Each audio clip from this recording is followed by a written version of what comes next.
The first numbered episode of Season 1 of Twin Peaks is called Traces to Nowhere, and this episode aired on April 12th, 1990. Written by Mark Frost and David Lynch, Traces to Nowhere picks up the day after Special Agent Dale Cooper arrives in the town of Twin Peaks to begin his investigation into the mysterious death of local high school prom queen Laura Palmer, and this episode sets the stage for many of the deeper mysteries this show will present more fully later on. The High Priestess is the second card in the Major Arcana, and so here, with Twin Peaks' second episode, we are greeted with characters who feel stuck in a strange, liminal, transitory space after the collapse of their collective towers in the episode before. James, Bobby, and Mike all struggle with the aftermath of their friend's death. Ed, Nadene, and Norma all encounter liminal border guardians, or confusing moments of fugue-like torpor. Josie, Ben, Audrey, Catherin, and Pete all have small moments of or feelings of being lost, confused, or bewildered at what is going on. And our resident High Priestess herself in this episode, Donna Hayward, gives us a spot-on description of the state of things as she reaches out to her own divine feminine figure for guidance.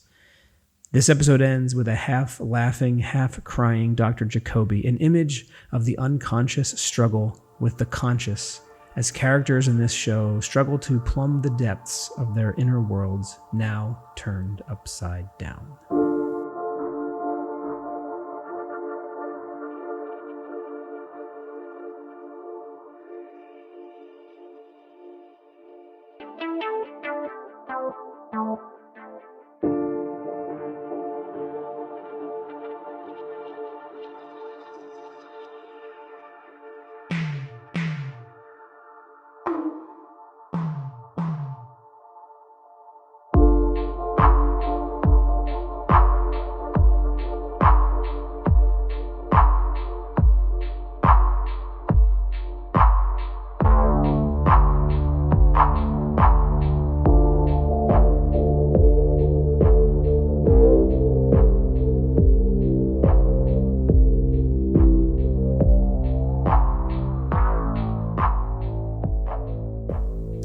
Welcome to Falling, Floating, Dreaming, the magic of Twin Peaks.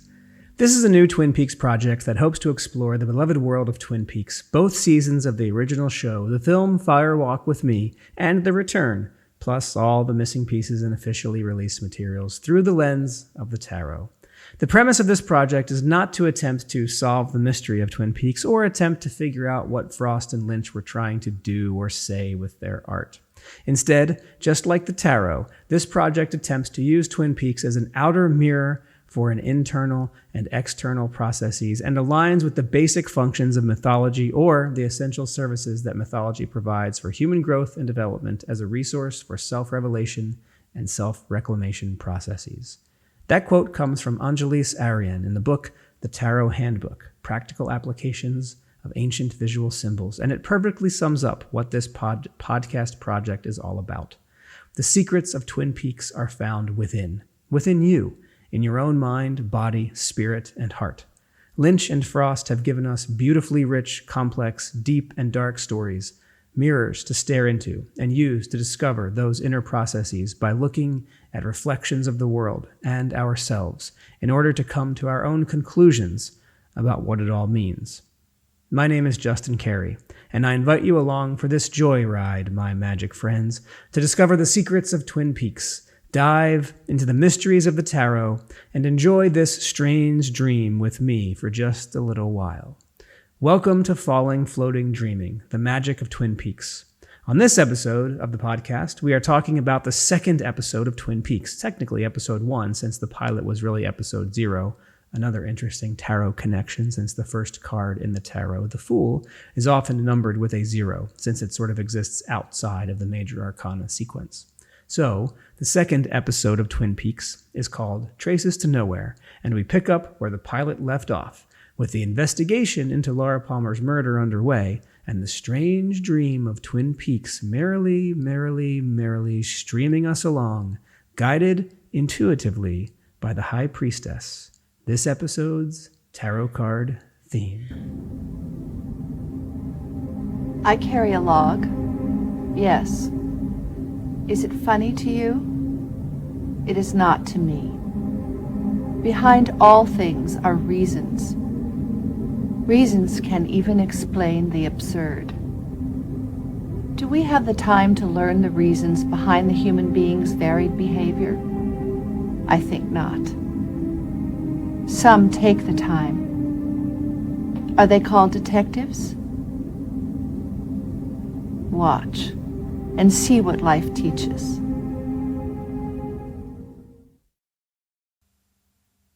In the Margaret Lanterman's Log Lady intro for episode 1, Traces to Nowhere, she says, "Behind all things are reasons. Reasons can even explain the absurd. Do we have time to learn the reasons behind human beings' varied behavior? I think not. Some take the time. Are they called detectives? Watch and see what life teaches." Here, Lanterman echoes the idea of seeing behind the veil, the notion that there is secret knowledge, reasons, hidden somewhere beyond and beneath the surface world. We will see this idea take shape in the story of Persephone descending into the underworld of Hades, and we see the High Priestess as the guardian of the veil between the conscious and the unconscious mind on the second card in the Major Arcana, the High Priestess. Here, Lanterman points to some who take the time to learn the reasons behind human behavior, to take the time to explore the unconscious, to peek behind the veil. Detectives? Truman, Hawk, Cooper, Andy, Albert, and later, Gordon Cole? Or Laura, Sarah, Donna, Maddie, Nadene, Norma, Shelley, Lucy, and Audrey? Perhaps detectives, all, in one way or another.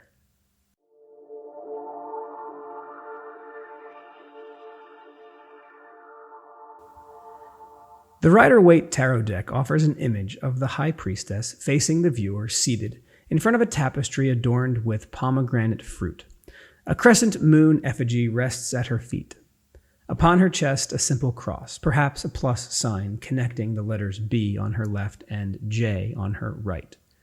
Those letters are etched into two massive pillars, the B upon a black pillar and the J upon a white pillar. Images of mountains can be seen atop these pillars, and the High Priestess is situated squarely between them. She wears a blue cape that contrasts with her white gown, and her headdress closely resembles a spherical moon. In her hands, she holds a scroll which says T-O-R-A, Torah, although part of the scroll is concealed inside her sleeve. There are many symbols at play in this card as presented in the Rider-Waite tradition, a veil of pomegranates thought to represent the boundary between the seen and the unseen, the conscience, the conscious, and the unconscious. The High Priestess stands as a guardian between these two realms, and passage may only be granted to those who are able to accept the dual nature of themselves and may enter. The pomegranate fruit, a reference to many mythological stories of eating the forbidden fruit of self-knowledge and being punished for it. Here, perhaps, directly references Persephone's consumption of the pomegranate seed in the underworld and being forced to return year after year to repeat this mistake. The two pillars on either side of the High Priestess are often associated with duality, black and white, yin and yang, twinnings and mirrors. The B is thought to represent the word Boaz, meaning in his strength, and the J is thought to stand for Yakin, meaning he will establish. Here we see a balance of masculine and feminine forces at play. I will point out here that the Rider-Waite Tarot does rely heavily on the idea of a binary definition of gender, that gender is defined by the establishment of two distinct sexes, male and female. However, gender is much more complex than a simple binary. Gender is a fluid spectrum of identity that far surpasses a simple physiological binary, and a more useful way to see this interplay of masculine and feminine in the tarot is to think of these as ideas at play in all of us, regardless of gender or sex. We all have masculine and feminine qualities inherent in our nature that make up who we are. These do not define our gender, they simply add to the beautifully complex and mysterious creatures we are learn how to be. So when we encounter this gender binary in the tarot and the card presents a stark masculine image or a stark divine feminine, it will be useful to simply consider that idea in the context of, how do I see this feminine idea at play in my own self as part of a complex body, spirit, mind, and heart? And so here we see the High Priestess, a symbol of divine femininity, seated between symbols of stoic masculinity, holding in her hands the ancient secrets and knowledge, cosmic symbols at her head and feet, asking if we are ready to be ushered into a secret world of unconscious knowledge, the guardian between worlds, beckoning those ready to cross the liminal space between dream life and waking life, unsure which is which, seekers looking for guidance.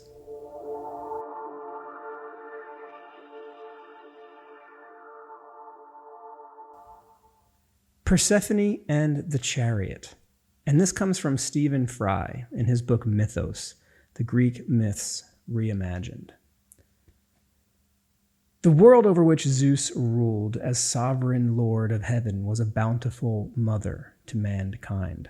Men, women, and children helped themselves to the fruit of the trees, the grains of the grasses, the fish of the waters, and the beasts of the fields without effort and much labor. Demeter, goddess of fertility and the harvest, blessed the natural world. If there was hunger or deprivation, it came about only as a result of human cruelty and the workings of those terrible creatures let loose from Pandora's jar, not as a result of divine neglect. All this was to change, however. Hades had a part in it, and who knows, perhaps his plan all along was to hasten and increase death in the world, and so increase the population of his kingdom. Intricate are the workings of Moros. Demeter had a daughter, Persephone, by her brother Zeus. So beautiful and pure and lovely was she that the gods took to calling her Kore, or Cora, which simply means the maiden. The Romans called her Proserpina. All the gods, especially the unattached Apollo and Hermes, fell dizzily in love with her and even offered marriage. But the protective, some might say overprotective, Demeter hid her away in the remote countryside, far from the hungry eyes of gods and immortals, honorable and dishonorable alike, intending for her to remain, like Hestia, Athena, and Artemis, forever virgin and unattached. There was one powerful god, however, who had his covetous eyes upon the girl and had no intention of respecting Demeter's wishes. There was nothing the sweet and artless Persephone liked to do more than commune with nature. Very much her mother's daughter, flowers and pretty growing things were her greatest source of joy. One golden afternoon, a little separated from the companions appointed by her mother to protect her, Persephone was chasing butterflies as they flitted from blossom to blossom in a sun-dappled flowery meadow. Suddenly she heard a deep rending and roaring sound.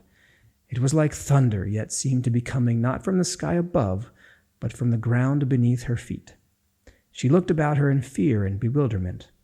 The earth was shaking and the hillside in front of her split apart. From out of the opening there thundered a great chariot. Before the terrified girl had a chance to turn and run, the driver had scooped her up, swung the chariot around, and driven it back through the cleft in the hillside. By the time Persephone's alarmed companions had reached the place, the opening had sealed itself up, leaving no sign that it had ever been there. Persephone's disappearance was as inexplicable as it was sudden and complete. One minute, she'd been happily gamboling through the meadow. The next, she had vanished from sight, leaving not a trace behind. Demeter's despair can hardly be described. We have all lost something precious to us, animal, vegetable, or mineral, and passed through the agonizing stages of grief, fright, and anger that suddenly dispossession can cause, when the loss is so personal, unforeseen, absolute, and impossible to understand. Those feelings are amplified to the most terrible degree, although, as the days went by, it became more and more difficult to believe that Persephone would ever be seen again. Demeter vowed that she would find her daughter if it took the eternity of her immortal span. Demeter called upon her Titaness friend Hecate for aid. Hecate was a goddess of potions, keys, ghosts, poisons, and all manner of witchcraft and enchantments. She was the possessor of 2 torches that could illuminate all the corners of the earth. She and Demeter searched those corners once, twice, 1,000 times. They shone light into every cavern and dark place they could find. They scoured the world with no success. Months passed. All this time, Demeter neglected her responsibilities. The corn, the harvests, the ripening of fruit, and the sowing of crops, all were abandoned. And in the earth, nothing germinated. No seeds sprouted, no buds opened, no shoots grew, and the world began to desertify. The gods were safe on Olympus, but the cries of the famished and despairing people on earth reached the ears of Zeus. Only when he and the other gods one night were making much of the misery of Persephone's disappearance did the sun titan Helios speak up. Persephone? Oh, I saw what happened to her. I see everything. You saw? Then why didn't you say something? Demanded Zeus. Demeter has been dementedly wandering the earth looking for her, frantic with worry. And the world is turning into a desert. Why the hell didn't you speak up? No one asked me. No one ever asks me anything. But I know a lot.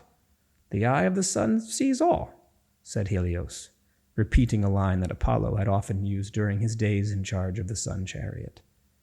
What happened to her? The earth opened, and who should come out in his chariot and seize her but Hades? Hades, chorused the gods.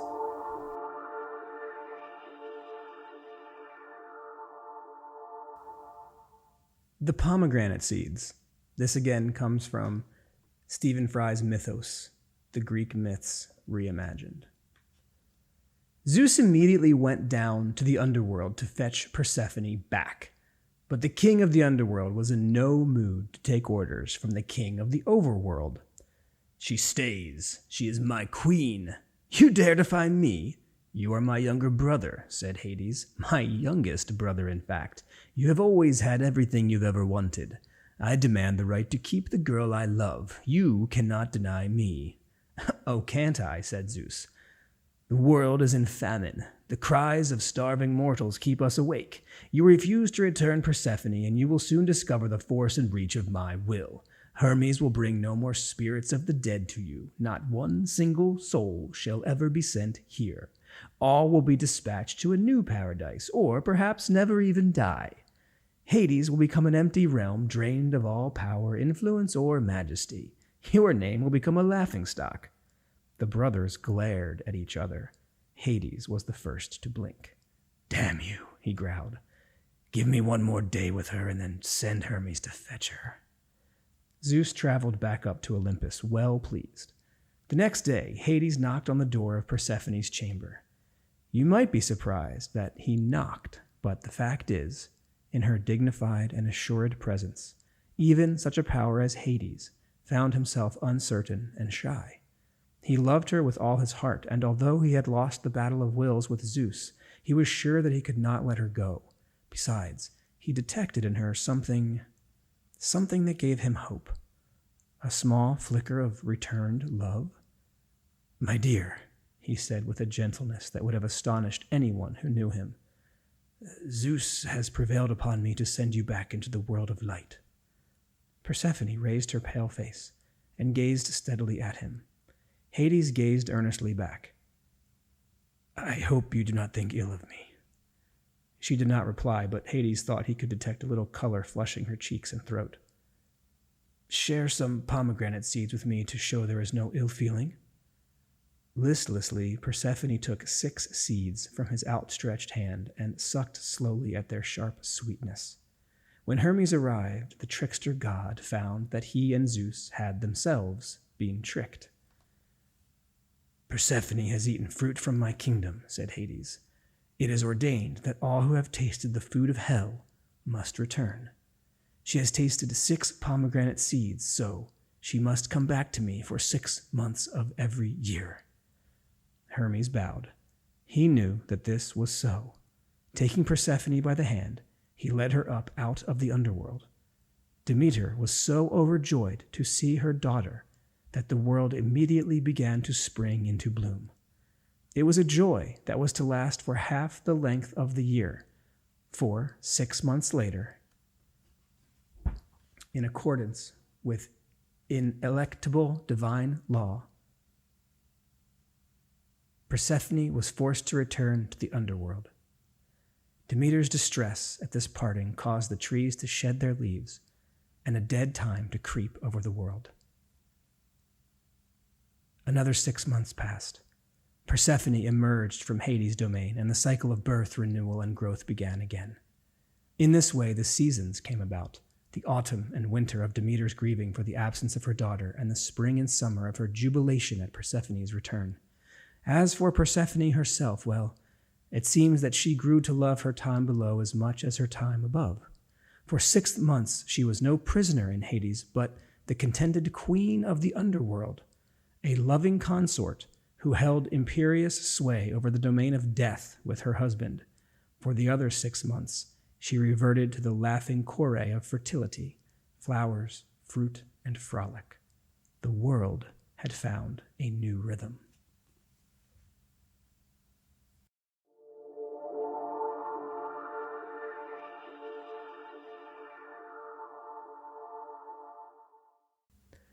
According to Jewish lore, the pomegranate contains 613 seeds.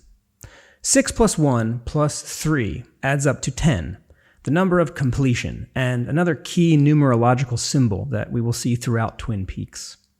I'd like to read from the website A Secret Symbolic History of Pomegranates, which contains a passage from Kate Lebo's first collection of non-fiction, The Book of Difficult Fruit, which won the 2022 Washington State Book Award. Quote, "When Persephone returns to her mother, the underworld is still on her. In one version of this mythic reunion, Yanis Ritsos writes, I heard you all calling my name, and my name was strange, and my friends were strange. Strange the upper light, with the square, pure, white houses, the fleshy, multicolored fruits, pretentious and insolent." Persephone has seen the dead, married their king, eaten 3 or 4 or 7 seeds of his pomegranate. Her mother, the harvest goddess Demeter, having been flattened by grief, having refused to let new crops grow until her daughter returns, having starved mortals until the gods fear no one will survive to leave offerings, having, in another version of the myth, convinced Zeus to make Hades give Persephone back, welcomes home a changed girl, wizened and spooky, uneasy in her mother's empire of green. A married girl who hears and speaks of a world Demeter can't understand. The voice is paler than the lips it leaves, says Demeter in Edith Wharton's retelling, her joy fading to confusion. Pomegranates are unusual fruits, no more than a closet of juicy seeds, as Jane Grigson describes them. Poets have been known to compare those seeds to jewels. Cracking open a pomegranate does not feel a bit like lifting the lid of a jewelry box, in expectation if not sensation, unless one tears open a jewelry box in a defensive posture, anticipating a spray of red. Within the split rind, an ornate pattern, edible and glistening.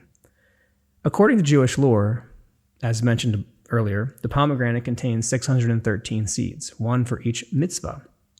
For millennia across Europe, Persia, and Asia, in Buddhist, Islamic, Judaic, and Christian traditions, pomegranates have been invoked as a symbol of fertility and sometimes smashed in bridal chambers to encourage the birth of many children. In The Unicorn in Captivity, a medieval European tapestry, one can inspect before touring the Quince Grove at the Met Cloisters in Manhattan. A unicorn sits within a low-fenced pasture beneath a pomegranate tree. He looks content in captivity, a symbol of fertility and marriage and the fertility of a soul's marriage with Christ. In the unicorn appears to be bleeding from wounds of the hunt that chained him to this tree. On closer inspection, the wounds don't bleed, they weep seeds. The blood is pomegranate juice. And that's the end of the passage from Kate Lebo's The Book of Difficult Fruit. So that's where that excerpt ends. So In all of this story, in all of this mythology, in all of this history of the pomegranate and the story of Demeter and the story of Persephone and the symbolism of the fruit of the pomegranate and the seed of the pomegranate, which is a symbol that we see on the High Priestess card. Another story here with Demeter and Persephone. Another story of a devastated mother, a daughter lost in the woods, of the underworld, a mystery man tempting her with forbidden fruit, and Persephone triumphant in her own way, choosing not a life of servitude, but instead a life as ruler of the underworld.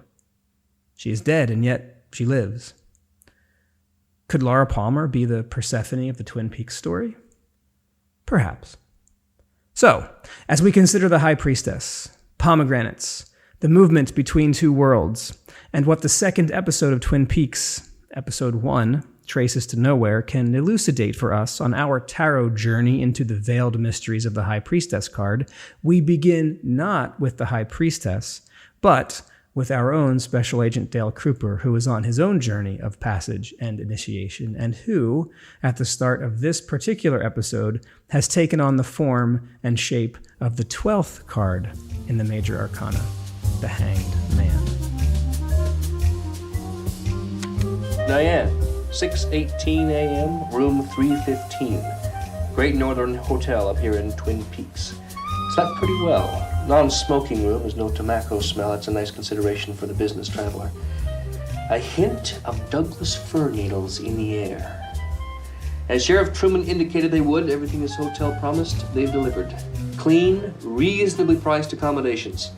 Telephone works, bathroom in really tip-top shape, no drips, plenty of hot water, and good steady pressure. That could be a side benefit of the waterfall outside my window. Mattress fur, but not too firm. And no lumps, like that time I told you about down in El Paso. What a nightmare that was. But of course you've heard me tell that story once or twice, haven't you, Diane? Haven't tried the television set yet. Looks like cable, probably no reception problems. But the true test of any hotel, as you well know, Diane, is that morning cup of coffee, which I'll be getting back to you about within a half hour.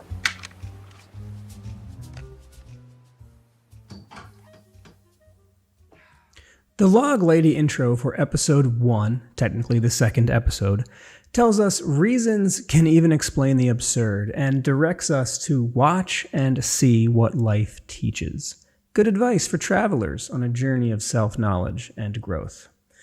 This episode opens with a slow panning shot around a hotel room at the Great Northern Hotel, as we hear the voice of Special Agent Dale Cooper speaking to Diane via his trusty dictaphone and recording all the details of the investigation to his partner back at FBI headquarters. Cooper is staying in room 315, those numbers add up to 9, something incomplete, yet to be done, at the Great Northern Hotel, and he has slept well, awake now to face the day with an invigorated energy. He notes the fresh, clean smell of the room and the lack of cigarette smoke, a nice courtesy for the business traveler. He also mentions the cable TV and the coffee he will later try, the true test of the spirit of the Great Northern. Remember that coffee is a sacred sacrament in Twin Peaks. Good coffee equals good energy. Bad coffee equals bad mojo. As we get a glimpse of Special Agent Cooper, we realize he is hanging upside down in his underwear from a metal bar suspended by metal boots attached to the bar in a clear tableau of the 12th card in the Major Arcana, the Hanged Man. As mentioned in episode 1 of this podcast, Cooper represents many tarot motifs at different times. Often Cooper is the magician or the chariot. Here he is the Hanged Man. He has chosen to be upside down and hanging. He quickly rights himself. He lets Diane know that he was thinking about other mysteries this morning, the assassination of JFK and the secret love life of Marilyn Monroe. From the opening moments of this episode, we are presented with the theme of the mystery, a clear connection to the High Priestess tarot card. Of course, Twin Peaks is a show concerned with an overarching mystery, and Cooper is here to solve that mystery. But the bigger question is, to what extent will our subconscious mind help us with solving the mysteries that need solving when the conscious mind cannot get us there? Cooper evokes two unsolved mysteries here to prime the audience for thinking about mysteries that were never solved by science or the conscious mind. Perhaps a more intuitive, subconscious approach would have helped. From here, we are gifted with one of the most classic scenes in all of Twin Peaks history as Dale Cooper sits down for his first cup of coffee at the Great Northern Hotel, and as the waitress leaves, he asks her, wait a minute, and requests that she pauses for a moment as he takes his first sip, an important ritual that he reserves time for and witnesses for. You know, this is a damn fine cup of coffee. Damn fine. Damn fine coffee has become one of those phrases synonymous with Twin Peaks, and the symbolism of coffee, black and dark and deep, like the midnight sky on a moonless night, will recur throughout the show and even later in this episode. Deep and dark, like the mysterious black column on the left side of the High Priestess card representing the balance we all seek. David Lynch himself offers this on coffee, quote, "For me, it's the flavor. It should have no bitterness. It should be smooth and rich in flavor. I like to drink espresso with milk, like a latte or a cappuccino, but the espresso should have a golden foam. It can be so beautiful." Apologies. I get a little carried away when it comes to coffee and Twin Peaks. Let's get back to the plot. In walks Audrey Horne just as Cooper is ordering some freshly squeezed grapefruit juice, and the flirty interplay between these two begins, but the grapefruit juice reference evokes the pomegranate from the High Priestess. Although not botanically linked, these two fruits are about the same size. In the next scene, we cut to the Twin Peaks Sheriff Station, and in a hilarious blink and you'll miss it moment, we see two handymen working on repairs in the lobby. One is standing on the floor, and the other is on a ladder. Both men are wearing welding goggles to protect their eyes from the welding torch, and the man on the ladder is using the torch to repair the metal door frame that they are working on. Deputy Andy Brennan is standing feet away from these two men, and he is staring directly into the welding torch flame, eating a donut, and wearing no protective eyewear whatsoever. Or perhaps Andy has some sort of special connection to fire and the capital F fireman, which we won't find out about until about 26 years from now. As Cooper arrives, everyone is happily eating donuts and not prepared for the day, while Cooper is ready to go. He meets Truman in the interrogation room and starts running down the day's agenda. Truman is barely able to finish his breakfast before Cooper is out the door and halfway down the hall. Cooper and Truman interview Dr. Hayward, who has prepared Laura's autopsy and provides details about the night of her murder. Laura had bite marks on her body, and it is confirmed that she had sex with multiple partners that night, and the photo of Laura's corpse in the case file is nearly too much for Dr. Hayward to bear to look at. This scene is interesting and important, not so much for the exposition that it relays to the audience about the facts of the crime, but the way that Lynch's camera stays on Dr. Hayward as he struggles to tell us those facts.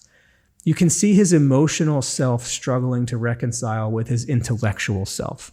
The doctor reporting the medical facts of the case to the police, while the emotional father, husband, member of the community struggles with the question of who would do something like that. An irreconcilable question of feeling versus knowing. Leo Johnson is the depiction of vile evil and horrible domestic misogyny and violence against women in Twin Peaks.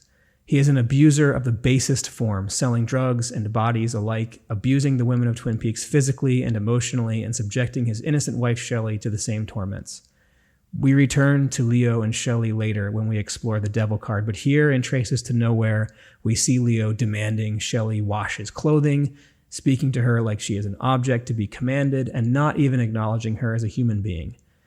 Shelley complies and discovers his blood-stained shirt from the day before and stashes it away. It is worth noting here the way Leo rubs Shelley's left cheek as he tells her to be a good girl and save me a piece of pie, as a gesture that will connect this evil being to another evil being named Mr. C, who rubs the cheek of a mechanic 25 years later. Back at the sheriff's station, Truman and Cooper interrogate James Hurley, a much different interrogation from the antagonistic Bobby from earlier. Cooper talks of love and secrets, and James reveals that Laura wanted their relationship to remain a secret, echoing the hidden mysteries guarded by the High Priestess. Perhaps Laura representing the guardian of the gateway here, who will determine who gets to pass through the veil and become initiated into the secret and sacred mysteries. A flashback scene reveals the moment Laura breaks the gold necklace and says, "Now my heart belongs to you," and she really believed that James loved her. A quick scene of Leo, unable to find his blood-stained shirt, shows us his rage is growing. Mike and Bobby are still locked up in the basement of the sheriff's department, and we learn more about their connection to Leo Johnson. Leo is someone connected to the mysteries of Laura Palmer's death, and Mike and Bobby, Snake as his friends call him, argue about what to do about the money they owe Leo. And Bobby says, "You don't know Leo Johnson." More mysteries about what people see and who people really are under the surface. This scene ends with a strange moment as the audience is shown the video of Laura and Donna dancing at the picnic, and we have a toned down voice of Laura saying, "Help me," a mysterious call for help from another place. This transition is an important moment because of the very important scene it connects with. The High Priestess of this episode, Donna Hayward, appears in the next scene. She tells her mother, "It's so strange. It's like I'm having the most beautiful dream and the most terrible nightmare all at once." I'm so sorry. Mom, it's so strange. I know I should be sad, and I am. Part of me is. But it's like I'm having the most beautiful dream and the most terrible nightmare all at once. Your father said you went out last night to meet a boy named James Hurley. Does this have anything to do with him? Can this be between you and me? Of course it can. James and Laura were seeing each other the last 2 months. I was the only one who knew about it. Mom, James was so good for her. You don't know how troubled Laura was. Last night I had to see him. We were the two closest people in the world to her. But I feel so bad now. My angel. Because we realized that all this time, we were the ones falling in love.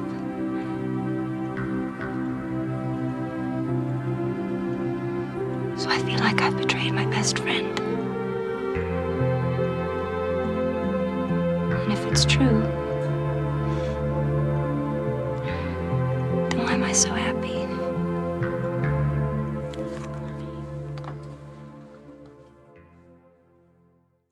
This conflation and confusion between beauty and terror, between nightmare and dream, this seems like the dichotomy present on the High Priestess card in the tarot.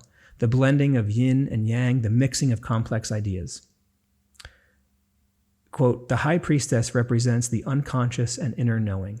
The High Priestess's true powers are in sensing when to say little and listening to her heart." End quote. In this scene, Donna struggles with this exact conflict as her mind tells her, "Be sad. Your best friend Laura just died, and Laura was in love with your other best friend, James. But her heart is feeling, but Donna's heart is feeling, but Donna, you're in love with James too, and he loves you back." And Donna is trying to feel her way through this mystery of love, fumbling through the dimly lit subconscious of her own conflicted inner self and looking to her own divine feminine role model, her mother, for guidance in this moment. She says to her mother, "I feel like I betrayed my best friend, and if it's true, then why am I so happy?" Cooper and Truman meet Big Ed Hurley and clear James' name. Albert Rosenfeld gives Cooper a call at the sheriff's station while Ed fills Truman in on the shady happenings at the roadhouse, another mystery unraveling. Ed fills in Truman. Ed was drugged and mentions Jacques Renault was tending bar. Cooper callously tells Albert they're going to put her in the ground on Monday, and in the same breath tells him about the Lamplighter Inn's famous cherry pie that'll kill ya. This is the other Cooper, the one who cares little about the dead Laura Palmer getting colder on the table in the morgue and using this sort of description about the cherry pie. Norma runs into Nadene at the local sundry shop, and Nadene passionately tells her about the silent drapes she's inventing. Cotton balls, the key to silent drapes. A veil, much like the one seen on the High Priestess card, and obsession of Nadene Hurley.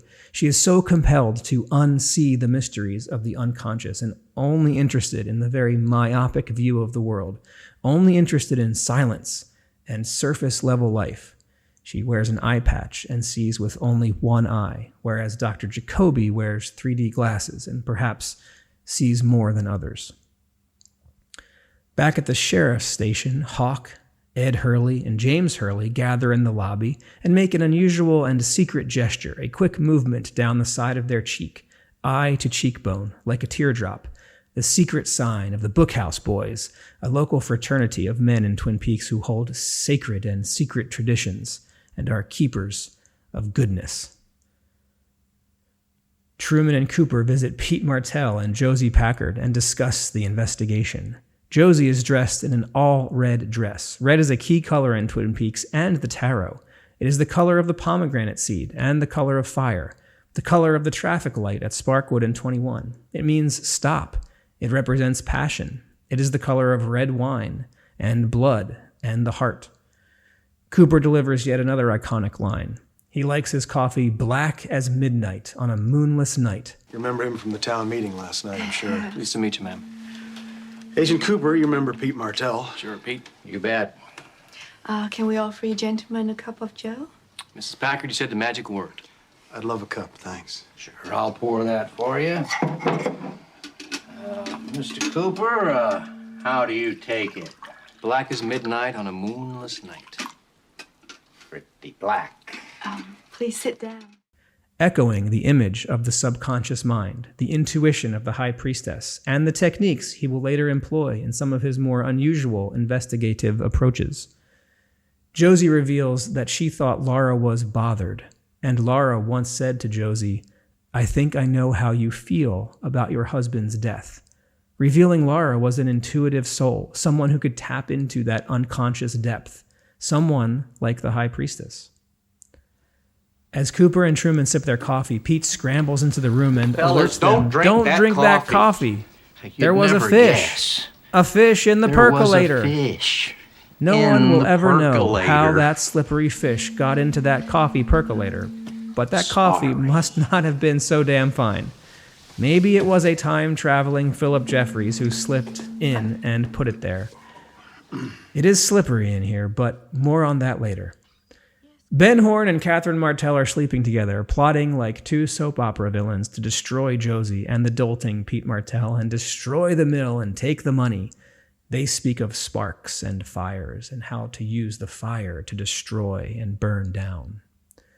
Donna visits Laura's mother, Sarah, who is devastated and barely functioning.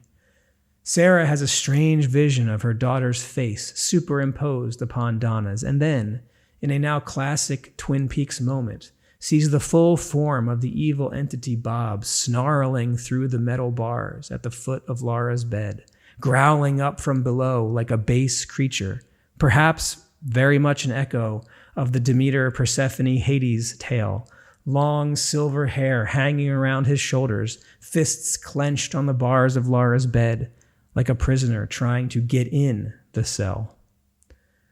Renette Pulaski's parents provide some clues to the mystery. Renette worked at the Horn department store, at the perfume counter. At the hospital, Deputy Hawk spots the man with one arm again and follows him toward the morgue, but loses him in a room bathed in blue light, a very similar shade of light as we see draped around the High Priestess in her cloak. From this blue, surreal light of the hospital, We jump to Audrey dancing to otherworldly jazz music, lost in a place all her own, as her father Ben bursts into his office and asks her about the sudden departure of his investors. Audrey seems to delight in annoying her father, and Ben gets angry, physically angry, and grabs her by the shoulders, not caring about anything except all the money her little stunt cost him. The King of Pentacles in action. His words cut deep. "I lost you years ago," as if he has given up on his daughter. At the Briggs family dinner table, enigmatic Major Briggs, father of Bobby Briggs, sits in his military uniform at the head of the table while son Bobby listens to his father's diatribe about his son's actions of late. To Bobby, just another speech from his old man. Major Briggs uses the phrase, "silence is golden," another crucially important color in the world of Twin Peaks. And when Major Briggs realizes Bobby is not listening to his words or taking them seriously, he angrily slaps his son across the face and sends Bobby's cigarette flying into his mother's meatloaf, a stark juxtaposition of the American family dinner pierced by drugs and violence. Cooper and Truman enjoy some cherry pie at the Double R, best in the Tri-Counties, and ask about Leo Johnson, Shelley's husband, another J name. Cooper wants to ask the log lady about her log, and Truman responds, "Well, many have." Cooper asks Norma about the Meals on Wheels program. Laura was responsible for organizing that program. The log lady approaches. "One day my log will have something to say about this. My log saw something that night. Cooper wants to know what the log saw. Ask it," the log lady says. Cooper does not ask the log lady, and she says, "Thought so." In the evening, Shelley returns home, and Leo demands to know where his blood-stained shirt is. In a terrifying scene of domestic abuse, Leo turns on the radio and violently attacks Shelley with a bar of soap in a sock, which he spins above his head. I only describe this scene here because it mirrors in both image and sound the spinning of the fan in the Palmer house, the swirling of evil and violent energies at night in the seemingly peaceful and idyllic American home in Twin Peaks. Like the columns on either side of the High Priestess card, this scene of horrible domestic abuse is juxtaposed by the next scene, which immediately cuts to a scene of real domestic bliss as we see the Hayward home, table set, china cabinet, curtains. You could not imagine a more picturesque image of American domestic happiness. James Hurley arrives at the door with "Good evening, sir," and "Hello, ma'am." It is almost hyperbolic compared to the home in shambles and the violent, non-human exchanges we just saw at the Johnson household. The episode ends with more and more mysteries as we learn that Dr. Jacoby, Laura Palmer's psychiatrist, has been recording his sessions with Laura, and we hear an audio tape of Laura's last day on Earth speaking of getting lost in the woods again tonight, and a mystery man that she needs to see. Laura sounds terrified and afraid. Dr. Jacoby opens a faux coconut, and inside is the other half of the golden heart necklace. The final image of this episode is the perfect reflection of the High Priestess, as Jacoby laughs and cries at the same time, and we aren't really sure which he is doing, perhaps both simultaneously. The outward expression of the internal struggle of living a beautiful dream and a terrible nightmare at the same time. The inner feeling, attempting to reconcile the outward experience of death and loss, and the unconscious mind, attempting to make sense of events that cannot be made sense of by the conscious self.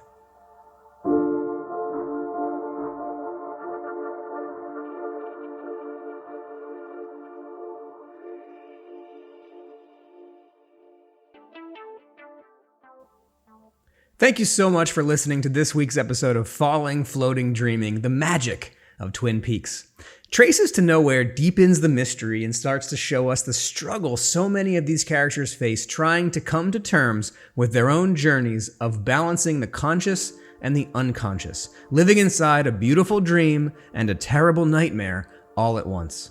My name is Justin Carey, and you can find me on Instagram or at my website, justinrcarey.com. I'd love to hear your thoughts about Twin Peaks, the tarot, and everything in between, so feel free to send in a message to the podcast, leave me a comment on Instagram, or reach out in whatever way works for you. Don't forget to subscribe to Screen to Screen to get all the latest episodes of Falling, Floating, Dreaming as we make our way through the magic of Twin Peaks. And thank you so much for listening and hanging out with me inside this strange dream for just a little while. I will see you on the next episode, and remember to always make sure there isn't a fish in the percolator.